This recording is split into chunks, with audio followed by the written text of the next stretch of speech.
Salut à tous et bienvenue dans cette nouvelle vidéo. Dans quelques jours, je pars tester le Cayenne en off-road sur des pistes en Espagne le temps d'une journée. Mais avant ça, je vais faire poser la nouvelle livrée sur la voiture. Depuis le début, j'avais le projet de lui faire un style un peu rallye, un peu comme les 911 Dakar ou les Cayenne Rothmans ou tous ces trucs-là.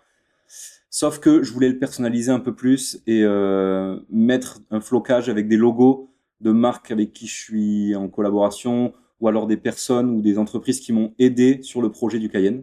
Et pour ça, je suis parti chez Blackbird à Biarritz, rencontrer Sven qui était chaud du projet. Blackbird, c'est sa boutique. Il fait de la personnalisation sur des t-shirts, des casquettes, plusieurs supports. Et aussi, si vous êtes une entreprise ou quelqu'un, il peut vous faire des flocages du sticker, c'est-à-dire à coller sur vos vitres.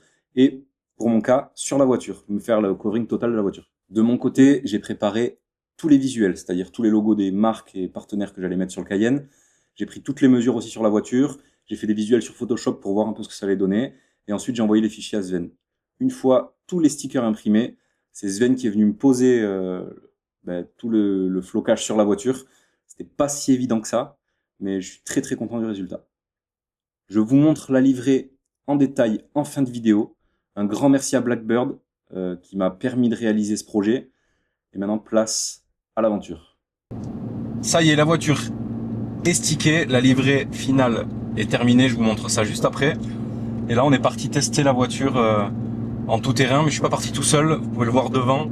Je suis avec Yann qui a sa 911 Dakar 992, les dernières, c'est incroyable. Et Julien, mon pote que je vous présente plus, avec son 957 Transsibérial, Cayenne, la même génération que le mien. Et là on est actuellement en Espagne et on va faire une trace d'un peu plus de 130 km en tout terrain qui nous mène jusqu'au désert des Bardenas. On a pris la route ce matin, on a un temps magnifique et ça va être très cool. Déjà là, comme vous pouvez voir, la route elle est incroyable pour se rendre jusqu'à la trace. C'est vraiment magnifique ce côté-là de l'Espagne.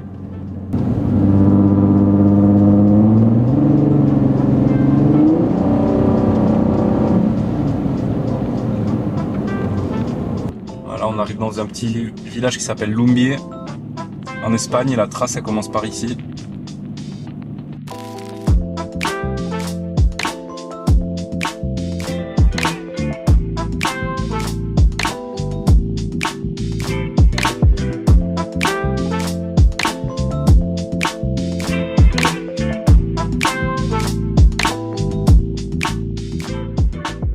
C'est parti les gars, on vient d'arriver sur la trace. Et là ça part, hein. Ça part en tout terrain, quel kiff d'avoir la Dakar juste devant moi. Par contre voilà, j'ai fait le choix de me mettre derrière et c'est ce que je vais manger tout le long de la poussière.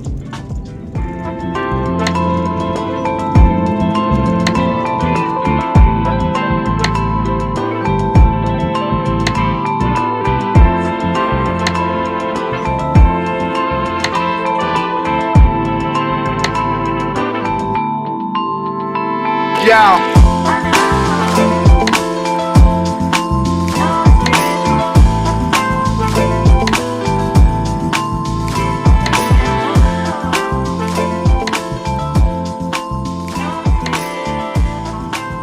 On a fait une petite pause pour manger là. Et juste avant d'arriver au resto, donc on est sorti des chemins, Julien il s'est rendu compte qu'il avait plus de direction assistée. Du coup on a commencé à regarder, il y avait un peu de liquide, il en manquait. La courroie était en place. Du coup après le resto on a trouvé un petit garage. On s'y est arrêté et en fait c'est la pompe de DA qui est pétée. Donc a priori il peut rouler, mais il a plus de direction assistée. Donc là on rentre dans les Bardenas là, dans les premiers chemins des Bardenas. On va rouler, on va voir ce que ça donne. J'espère qu'il va pas tomber en panne, qu'il y aura pas de couilles, qu'ils doivent pas laisser la voiture là, surtout se faire dépanner, sinon c'est pas cool pour lui quoi. Mais bon, on verra bien ce que ça donne. Et là, on rentre en chemin. Je viens de remettre le mode tout terrain et il y a beaucoup de poussière. Mais sinon, c'est très cool jusqu'à présent. On a déjà fait 63 km de piste depuis ce matin. Et là, on est reparti pour 70, je crois. Ça va être cool. En tout cas, le Cayenne marche très bien. De toute façon, il n'y a pas de franchissement, donc il n'y a pas vraiment de surprise, hein. Je savais que ça fonctionnerait tranquille. Mais là, pour une première sortie longue, rien à dire. Il marche comme sur des roulettes. Et la Dakar de Yann s'en sort mais tellement bien aussi. Sa voiture, elle est faite pour ça, c'est un truc de fou. Yann me prête la Dakar. Et lui prend le Cayenne. Alors moi, ce que je fais, Ouais. je la mets en boîte manuelle et je passe aux palettes. Parce que sinon, en mode off-road, c'est comme en mode course, elle passe les vitesses qu'à 5000 tours. Ah oui, donc vaut mieux être aux palettes. T'es pas sur le compte. En tranquille. Ok, ouais. Les gars, Yann m'a prêté la Dakar. C'est ouf, ça roule tout seul dans les chemins. C'est hyper confort. Je suis hyper bien dans les baquets. Puis tu sens que c'est puissant le truc. Tu sens que c'est puissant et franchement quelle caisse. Pour moi c'est une des meilleures 911 de la dernière génération, des 992. Je trouve elle est parfaite. Tu peux rouler dans le tout-terrain, tu peux rouler sur la route, c'est hyper confort. Tu peux tout faire avec cette voiture. C'est le couteau suisse de chez Porsche. Et à conduire c'est un vrai plaisir quoi.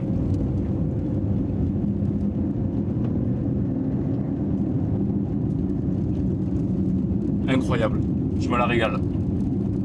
Presque envie de l'échanger contre le Cayenne, mais je pense pas que Yann sera ok. Évidemment, je suis avec ma montre Vasco X Delicious édition limitée, la tout-terrain, la off-road. Je trouve que ça allait bien avec le thème de la journée. Et maintenant, il est temps de vous montrer la livrée du Cayenne.